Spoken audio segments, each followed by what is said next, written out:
Eu confesso para vocês que estava até querendo falar um pouco hoje com vocês novamente a respeito da vacina contra o vírus chinês. Então, temos boas notícias aí surgindo nesta segunda-feira. Hoje é dia 7 de dezembro, são 4 horas e 22 minutos.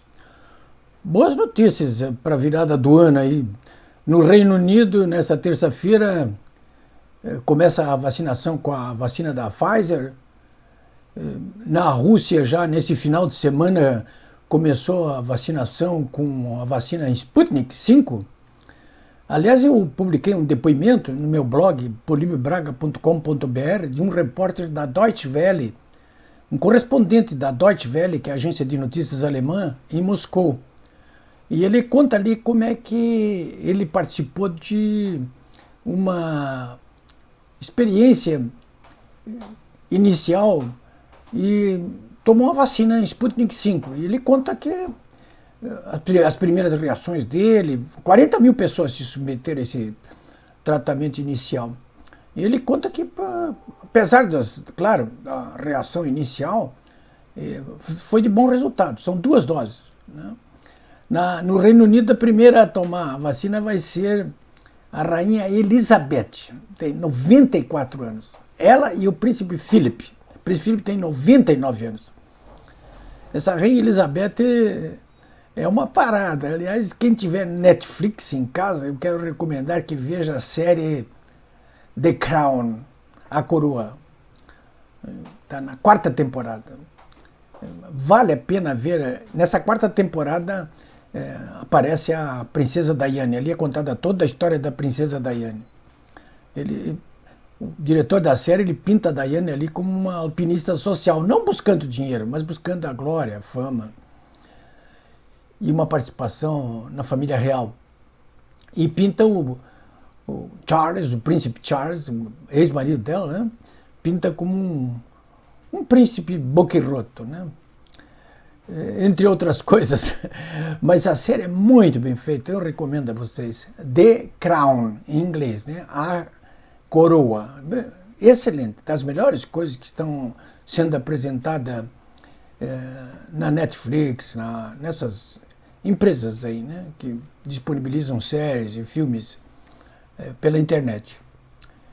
Bom, senhores, era sobre isso que eu queria falar com vocês aí. Mas, enfim, acho que um valor mais alto se levanta, que é esta derrota sofrida pelo presidente da Câmara, Rodrigo Nhonho Maia, e seu comparsa, o presidente do Senado, o senador Davi Alcolumbre, ambos do DEM.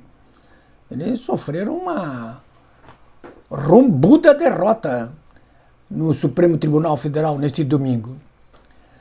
Eu já vou explicar para vocês por que eles foram derrotados e por que o Bolsonaro ganhou.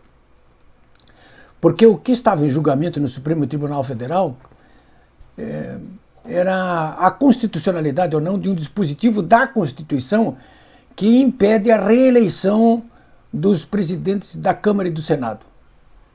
Simplesmente. Aliás, o artigo é direto, né? Proíbe e está acabado. Mas, de qualquer maneira, o Rodrigo Maia e o Davi Alcolumbre estavam manobrando, primeiro dentro do Congresso e depois dentro do próprio Supremo Tribunal Federal, para que pudessem arranjar um jeitinho e serem reeleitos. E, aliás, estavam conseguindo grande êxito nesse intento aí, já com o apoio de boa parte dos deputados, no caso do Nhonho Maia, e dos senadores, no caso do Davi Alcolumbre. A coisa estava no Supremo Tribunal Federal. E durante toda a semana passada, a mídia brasileira, de um modo geral, embora se manifestasse totalmente contrária, a mídia corporativa, inclusive, totalmente contrária a que o Supremo Tribunal Federal tomasse uma decisão favorável à mudança da Constituição. O Supremo não pode mudar a Constituição, mas está querendo mudar. O relator da matéria era Gilmar Mendes e achava que o Supremo Tribunal Federal tinha poderes para mudar a Constituição. Como se sabe, apenas o Congresso pode mudar a Constituição. Mas é privativo, é a maior prerrogativa do Congresso. Mas o Supremo tem atropelado o próprio Poder Legislativo. O Poder Executivo, então, nem falar, né? Mas, enfim, a mídia toda estava achando que era um caso perdido para o Bolsonaro, isso aí, para nós todos, para o Estado Democrático de Direito. E uma vitória para os golpistas, né? Tendo à frente aí o Rodrigo Nhonho Maia e o Davi Alcolumbre e seus aliados.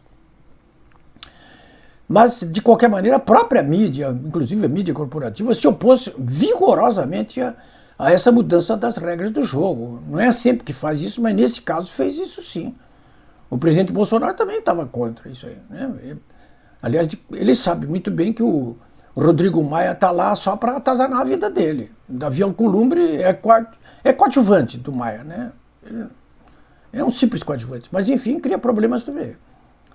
Mas o que aconteceu não foi isso, não. O que aconteceu é que, no frigir dos ovos, no apagar das luzes, nesse domingo, são 11 ministros que votam, no apagar das luzes, o voto decisivo aí foi do presidente da corte, o Luiz Fux, contra essa mudança. Olha, o Maia e o Alcolumbre não podem se reeleger, presidentes não podem se reeleger. E foi 6-5. Se eliminarmos aí um voto confuso do novo ministro indicado pelo próprio Bolsonaro, o Nunes Marques, nós teremos aí 7-4 contra o Maia e 6-5 contra o Alcolumbre. Mas perderam, né? Então fica claro o seguinte: presidente da Câmara e do Senado, como presidente dos legislativos, de câmaras de vereadores, de Assembleia Legislativa, não podem ser reeleitos para um novo mandato. Não podem ser reeleitos. Simples assim. Está na Constituição, inclusive. Se consagrou o que estava na Constituição. Quem votou pela mudança da Constituição, atropelando, inclusive, as prerrogativas do Legislativo, foram, como sempre, aquele quinteto, né? O Gilmar Mendes, o Dias Toffoli, o Alexandre de Moraes, né? O Lewandowski e esse Nunes Marques. Esse aí ficou em cima do muro, a favor, contra o Maia, mas a favor do Alcolumbre. E votaram pela manutenção do dispositivo constitucional, portanto, votaram pelo cumprimento da Constituição, a favor do Estado Democrático de Direito, o Luiz Fux, o Fachin, a Rosa Weber, o Celso de Mello e a Carmen Lúcia. Carmen Lúcia, pelo que se viu do noticiário, foi a que teve a melhor atitude quando dessa votação aí, que foi feita pelo que eles chamam de plenário virtual. Ou seja, os 11 ministros não estavam reunidos lá no pleno do Supremo Tribunal Federal. Eles estavam colocando os seus votos pela internet, né? É o que eles chamam de plenário virtual. Eles tinham prazo até o dia 11 agora. Não, essas sessões de plenário virtual não são feitas muitas vezes na hora, assim, com a participação de todos. Pode ser feita pela exposição de votos separadamente dos ministros, que foi esse caso aí, mas nem sempre é assim. Às vezes, na maioria das vezes, eles se reúnem, inclusive, né? Bom, senhores, quem perdeu e quem ganhou com essa história aí, né? Ora, quem perdeu foi, com certeza, quem perdeu foi o DEM. Claro, o Maia e o Alcolumbre nem tirar, né? Mas o DEM perdeu. O seu aliado, o Figadahl, o PSDB perdeu. E uma boa parte da esquerda que estava namorando aí uma posição nas mesas do Maia e do Alcolumbre. Esses perderam. Teve ganhadores aí. Quem ganhou? Ganhamos todos nós, em primeiro lugar, né? Todos nós que defendemos a democracia. Mas, além disso, e principalmente ganhou o próprio presidente Bolsonaro, porque ele estava contra a reeleição do Maia, mas principalmente do Maia e do Alcolumbre. O Maia tem criado problemas para o Bolsonaro desde que ele chegou ao poder. E continua criando problemas, né? Não através de provocações retóricas, mas através, inclusive, do trancamento de pautas importantes nas áreas social, política e econômica, para que o Bolsonaro possa tocar adiante aquelas mudanças que as pessoas pediram nas ruas desde 2015, que o elegeram, inclusive. Mas é um grande vitorioso. Então, essa é na minha avaliação, a segunda grande vitória do presidente Bolsonaro em poucas semanas, né? Ele venceu as eleições municipais, Se você não quiser admitir que ele venceu as eleições municipais, você pelo menos tem que constatar, como constatou o próprio Fernando Haddad, do PT, que a direita e o centro-direita venceram essas eleições. Ora, se você concordar que a direita e a centro-direita venceram as eleições, você vai ter que concordar que o principal líder hoje da direita e da centro-direita, que é o presidente Bolsonaro, venceu as eleições, né? Então ele acumulou essa vitória aí, que é um ganho político importante. Ele fica mais encorpado politicamente para esses 2 últimos anos do seu mandato, fica muito encorpado. Mas além disso, agora ele acumula uma outra vitória importante, que é essa decisão de ontem do Supremo Tribunal Federal. Muito importante, né? Porque é claro que com a saída do Rodrigo Maia e do Alcolumbre, fica aberto o caminho aí para que o próprio presidente possa interferir de algum modo na eleição dos novos presidentes da Câmara e do Senado. Eu não tenho a menor dúvida disso. E ele vai fazer isso, né? Há bastante tempo já o presidente vem manifestando apoio à candidatura do deputado Arthur Lira, que é do Partido Progressista, que é o líder do Centrão, que apoia o governo. O Arthur Lira é declaradamente o candidato do governo para a presidência da Câmara. Nem sempre o governo consegue eleger o presidente da Câmara, mas com essa vitória nas eleições municipais e agora com essa vitória no Supremo Tribunal Federal, o presidente e o governo Bolsonaro se incorporam bastante para poder emplacar, inclusive, o nome do deputado Arthur Lira para presidente da Câmara. E teria ali não um inimigo jurado, como é o Rodrigo Maia, mas um aliado importantíssimo, né?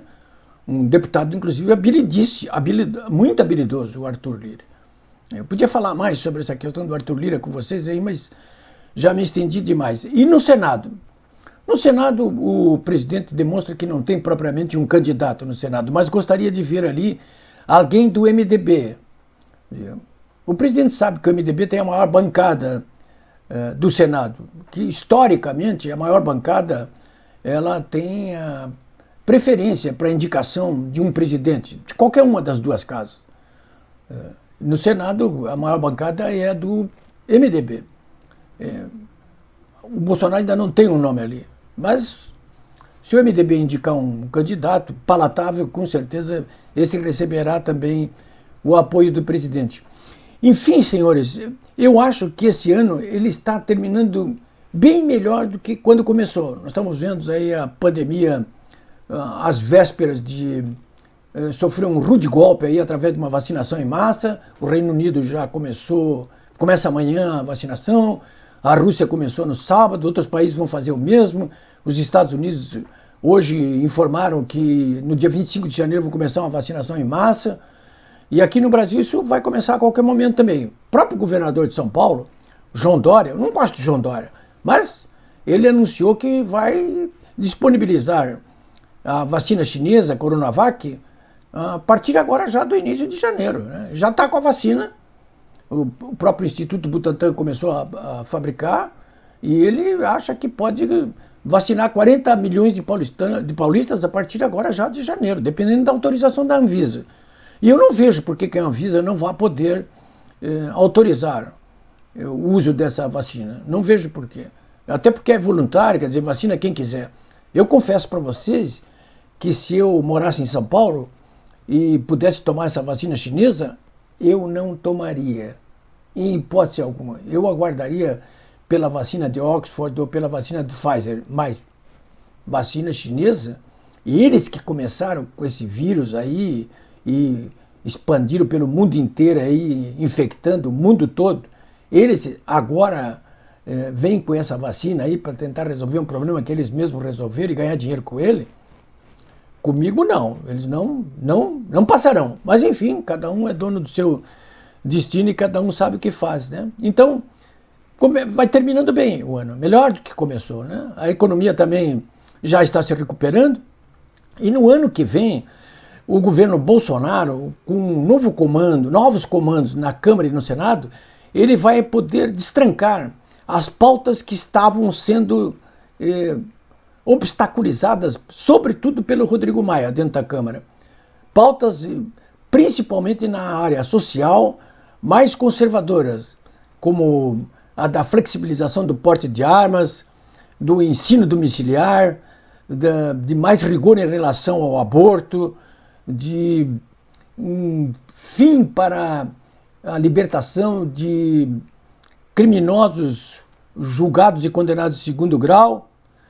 Isso tudo na área social, de política nas escolas, essa questão de gênero, isso tudo aí, essa pauta vai destrancar para o ano que vem. E o Bolsonaro também se livra de ter na presidência da Câmara um sujeito como o Rodrigo Nhonho Maia, que passou o tempo todo, 2 anos, com uma espada de Damocles despencando sobre a cabeça do presidente, que são esses pedidos de impeachment que cabe só ao presidente da Câmara liberar para ir adiante ou não. E ele a todo momento ficava com essa espada nas mãos deles, ameaçando o presidente aí. Então isso aí acaba também. E finalmente nós vamos também poder avançar nas reformas econômicas que o Brasil precisa para completar esse quadro de reformas, como é o caso da reforma tributária, da reforma administrativa. Tudo isso vai se acelerar, eu tenho a convicção, no ano que vem, terceiro ano do mandato do presidente e do Congresso. Um bom ano para desanuviar o ambiente político, social e econômico.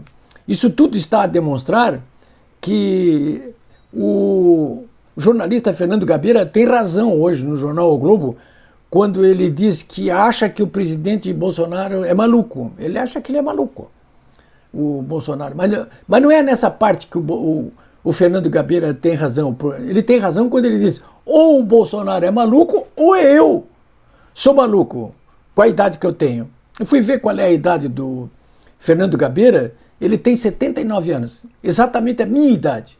E eu acho que o Gabeira é maluco, e sempre foi maluco. Eu não me acho maluco, em hipótese nenhuma. Ou algum de vocês acha que eu sou maluco?